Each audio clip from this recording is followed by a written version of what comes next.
So today we're going to be talking about a champion who I find to be very much untalked about right now.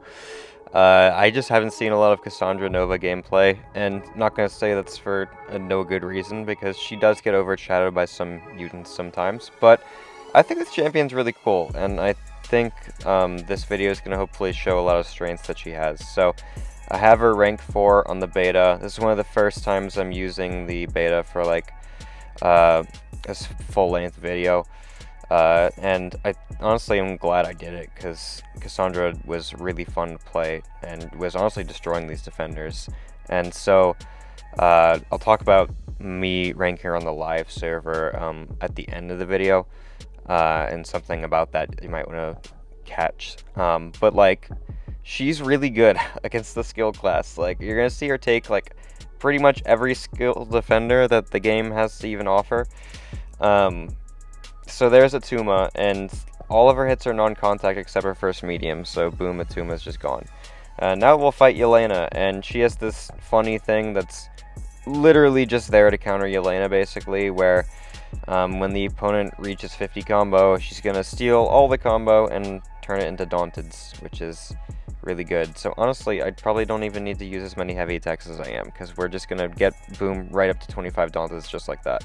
And then we'll go for a special 2, and she hits really hard, and those Daunteds are continuing to make the Neuroshocks hit harder, and then yeah, she's dead now. So honestly, one of the best Yelena counters in the game, if not the best. I think it's honestly reasonable to say she's the best Yelena counter in the game.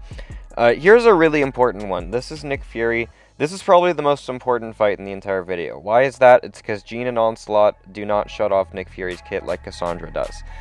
Cassandra has multiple ways of just shutting off what Nick Fury does. First of which is the fear that she places every time they cross a bar, so he's not going to go unblockable if he gets enough to charges.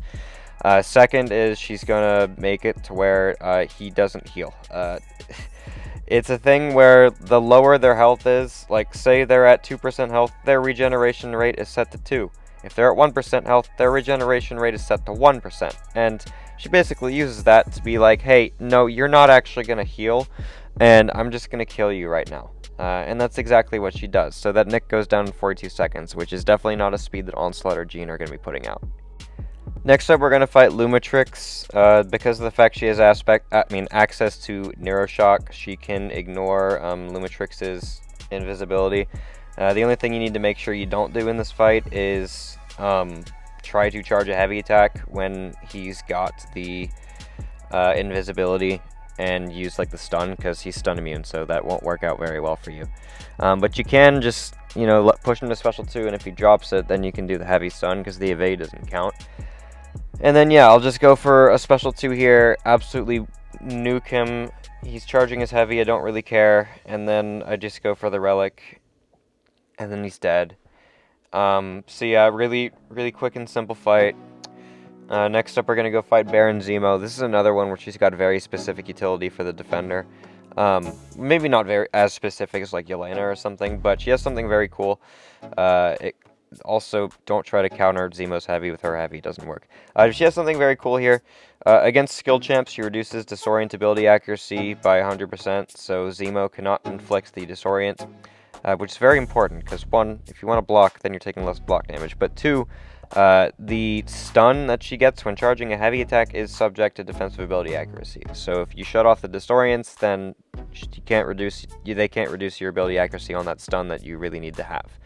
Very important for her kit. Anyway, I'm dropping a special 2 here. I didn't have as many Neuroshocks when I lined it up, so I think Zemo's actually going to live a lot longer, or not a lot longer, but like 5 seconds longer than the other defenders we've seen so far. And then he's going to go down right there. So yeah, that's a pretty quick fight still. Now we're going to go fight Korg. I could have also fought Killmonger, but I felt it was kind of unnecessary, because it's just the Thorns trio, Atuma, Korg, and Killmonger. They're all kind of the same, but I figure I'd show Korg still. This is pretty cool. When her parry stun is purified, it removes the cooldown of her passive stun on the heavy, so we can parry, let it go away, and then we can just use the heavy stun as well for an opening. So yeah, she really likes it when the stun gets purified at that point. So So here I'm going to go ahead and get him to drop a special 2 and then charge my heavy. We're going to need to remove the rock shield before we can really do anything else. So here he's going to drop, or he's not going to, no, I'm going to drop my heavy attack is what's going to happen. And then I'm going to drop it into the shield, which is stupid because I just lost a lot of damage there, but it's fine. I didn't have good spacing either. Like, I knew I was going to get hit by his heavy, so I couldn't let the Neuros do more damage, but it's fine. I'm just going to go for a special 1, that'll do the trick. Even with the rock shield, we just let the Neuro Shocks do most of the damage. And then, yeah, it's really, maybe not as fast as the other defenders, but it's really good still.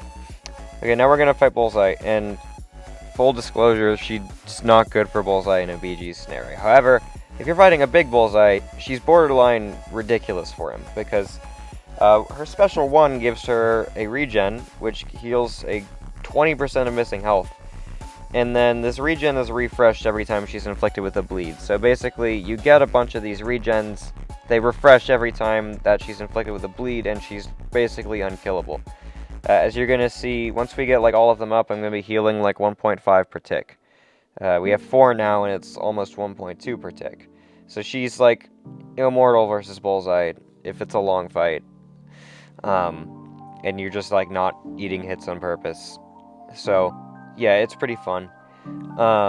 But yeah, don't do this fight in BGs, it's not that good. So that's something that obviously Onslaught and Jean have an edge for her against. But at least she still has the Nick Fury matchup, and again, this matchup is just ridiculous in long fights, whereas Jean for sure is not good for Bullseye in long fights. Onslaught still is.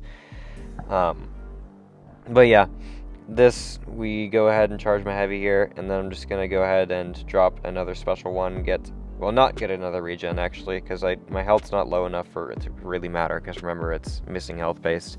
I go for a fat special 2 instead, which is also nice. And yeah, I also have the fear, so he can't go unblockable after his evade like he normally would. So yeah, triggering the counter evade, it's not that bad, because then you can just block the special if he drops it. Now if he tries to run and hit you, that's different, but still. There, I didn't have my stun, I didn't realize I didn't have my stun, so I kind of just lost so much health there. But also, yeah, we're doing 1.5 healing a tick now, so that's pretty good still. Here I'm going to block another special. Yeah, he drops it right there, takes some damage, but also just the healing again. I could have finished this fight at full health, but instead I'm just going to eat a combo again, because apparently I just can't play the game right. So yeah. Here I'm going to go ahead and drop another special 1, and of course that'll finish him off. And there's Bullseye. So that was like a 1.4 million health Bullseye, and we finished with really good health and could have been full yellow bar. Alright, last up, obviously not a skill champ, we're just throwing the Zola fight out, because why not? It was really cool how she does this fight. Again, you don't have to use the special 1 counter method, it's just a little bit faster if you do. But yeah, in summary, like, I really like Cassandra, and I want to know how much you guys want me to rank her up as well, because I hit 10,000 subscribers last night, as of the time of posting this, and I'm going to be making a thing where my subscribers can pick my next rank 4, and I'm going to give a list of 4 champs that they have the access to pick from, for my live server account. I'm going to do 1 for my live server account, 1 for my beta server account. The beta server, any champ in the game, y'all can pick. And then my live server, I'm giving y'all 4 options. Cassandra Nova is going to be one of them. And I'll tell you what the other 3 are when I make the video of it eventually. Probably sometime before the weekend or on the weekend, I don't know. But yeah, Cassandra Nova will be one of the 4 options that you can pick from to see on my live server, which will obviously have more interesting and more realistic content than the beta. Because, like, I'm not going to say none of this is not realistic, because, like, the masteries not being there don't really matter, because skill champs don't really use inequity anyway. And there's no other specific masteries to make these fights really more different, but nodes obviously would. But still, yeah, hope you guys enjoyed watching this one. If you did, leave a like and a sub, and yeah, check back later in the week for the subscribers like can pick my next rank 4 thing. And yeah, thanks for watching. I'll see you in the next video.